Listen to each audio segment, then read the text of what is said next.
Bonjour mes amis investisseurs, c'est Michael Ravaneda ici et aujourd'hui je vais vous montrer comment déclarer un compte titre étranger. Je vais vous montrer comment déclarer les dividendes, les plus-values et les moins-values. Cette vidéo elle est valide pour n'importe quel courtier étranger, que ce soit chez DEGIRO ou Interactive Brokers aux États-Unis, etc. Je vais parler plutôt des DEGIRO parce que c'est les courtiers étrangers plus utilisés en France. Si votre courtier est français, pas besoin de casser la tête. Votre courtier va tout prendre en compte pour vous. Mais pour ceux qui ont un courtier étranger, il faut suivre ces étapes pour déclarer les impôts. Si vous avez fait des moins-values, si vous avez perdu de l'argent dans la bourse, ça sera le moment aussi de déclarer et payer moins d'impôts. Donc dans cette vidéo, vous allez regarder étape pour étape de comment vous pouvez déclarer les dividendes, les comptes et les plus-values ou les moins-values. Avant de commencer avec la première étape, je vous invite à cliquer sur le bouton like, à s'abonner sur la chaîne si ce type de contenu des finances, des bourses vous intéresse. Donc maintenant, on passe à l'action. Donc, la première chose que vous devez faire, c'est de cocher les documents suivants dans votre déclaration d'impôt. D'abord, les documents 3916 pour déclarer les comptes. Les documents 2047 pour déclarer les dividendes d'origine étrangère. Vous avez besoin aussi de documents 2042 pour reporter les totaux respectifs. En fait, les documents 2047, c'est une sorte d'annexe du document 2042. Et finalement, le document 2074, CMV, pour déclarer vos plus-values et moins-values. Si votre situation n'est pas très spécifique, jusqu'à la fin de cette vidéo, vous serez capable de remplir dans 20-30 minutes tout ce qu'il faut pour déclarer les impôts de 2019-2020. Donc, le premier document qu'on va remplir, c'est les 3916. Première étape, vous allez remplir l'identité et vos données. Le deuxième pas, vous allez remplir si vous êtes titulaire d'un compte ouvert, détenu, utilisé ou clos à l'étranger. Pour la majorité de vous, ça va être le cas. Et le troisième, c'est pour les gens qui ont une procuration d'un compte ouvert. Ce que je voulais montrer à vous, c'est la quatrième partie. Donc, dans cette partie, vous avez besoin de remplir les informations de votre courtier étranger. Donc maintenant, je vais vous montrer comment vous pouvez remplir dans les cas des DEGIRO. Comme vous pouvez voir dans cette image, vous allez remplir dans l'intitulé de compte comme compte-titre DEGIRO. Vous allez mettre DEGIRO BV pour la désignation d'établissement et l'adresse des DEGIRO.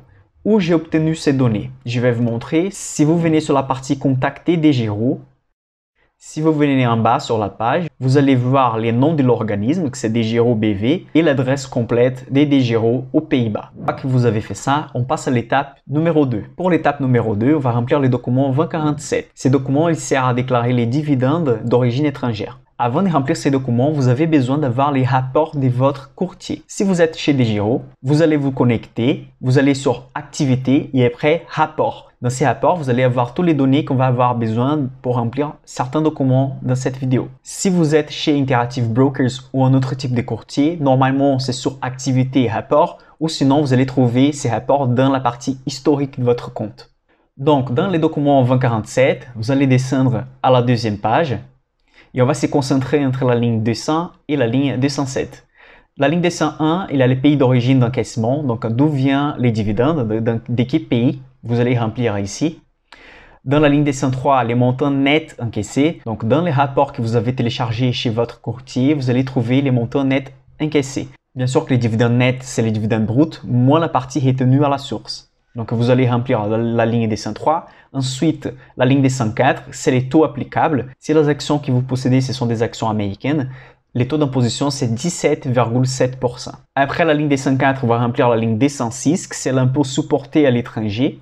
Et cette information, elle va être disponible dans les rapports que vous avez téléchargés de votre courtier. Donc à la fin, dans la ligne 208, vous allez avoir la somme de la ligne 203, qui c'est le montant net encaissé, plus les 207, qui c'est les crédits d'impôt retenus, qui va être automatiquement rempli ici. Donc, une fois terminé cette étape, on passe à l'étape numéro 3. Pour l'étape numéro 3, on va remplir les documents 2042. En fait, les documents 2042 et les 2047, ils sont attachés un sur l'autre. Donc, pour les documents 2042, on va descendre jusqu'à la troisième page et vous allez trouver des lignes ici qu'on a besoin de remplir. C'est la ligne 2DC que vous allez remplir avec les données qu'on avait sur la ligne 208 sur les documents 2047. Donc, vous allez venir sur les documents précédents. Sur la ligne 208, on va utiliser cette valeur pour remplir la ligne 2DC de ces documents. Ensuite, vous allez remplir la ligne DAB. La ligne DAB, c'est les crédits d'impôt sur les valeurs étrangères. Vous allez utiliser la valeur qu'on avait sur la ligne 207 du document précédent. Donc, une fois que vous allez remplir ces données, Ça sera fait pour l'étape numéro 3. Ensuite, on passe à l'étape numéro 4. C'est dans cette partie qu'on va remplir notre résultat, si on a eu des moins-values ou plus-values pendant l'année d'imposition. Sur la première page, vous allez descendre jusqu'à la partie 2, donc votre situation au titre de l'année 2019. Et vous allez remplir la ligne 21 si vous avez des plus-values calculées par vos intermédiaires financiers. Donc, si vous avez obtenu des plus-values, c'est cette ligne que vous allez remplir. Si vous avez fait des moins-values, c'est la ligne 24 que vous allez remplir. Ces informations elles vont être disponibles dans les rapports que vous avez téléchargés dans votre courtier. Donc, pour terminer, vous allez prendre la valeur que vous avez remplie, que ce soit pour la valeur des plus-values ou la moins-value. Vous allez aller sur les documents 2042. Donc, sur la troisième page, vous allez remplir la valeur des plus-values, la cellule 3VG, et sinon, vous allez remplir la moins-value, si c'est votre cas, sur la cellule 3VH. Une fois que vous avez terminé de remplir ce document 2042 et tous les autres documents, votre imposition c'est terminé. Vous avez terminé de déclarer les comptes titres étrangers, les dividendes reçus pendant l'année et aussi les moins-values ou les plus-values. Avant de confirmer sur les sites, regardez à nouveau tous les chiffres que vous avez remplis pour être sûr que l'imposition elle est bien faite. Comme j'avais dit au début de cette vidéo, la façon de remplir les documents elle va dépendre de votre situation personnelle.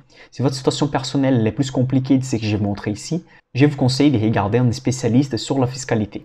Une autre chose importante, si vous avez fait des moins-values, il est très important d'utiliser ces données pour payer moins d'impôts. Les moins-values servent à réduire l'imposition sur les plus-values que vous allez avoir au futur. Si cette vidéo était utile, je vous invite à partager avec vos amis, à liker la vidéo et regarder les autres vidéos de la chaîne si ce type de sujet vous intéresse. Je suis Michael Ravaneda et je vous dis à la prochaine.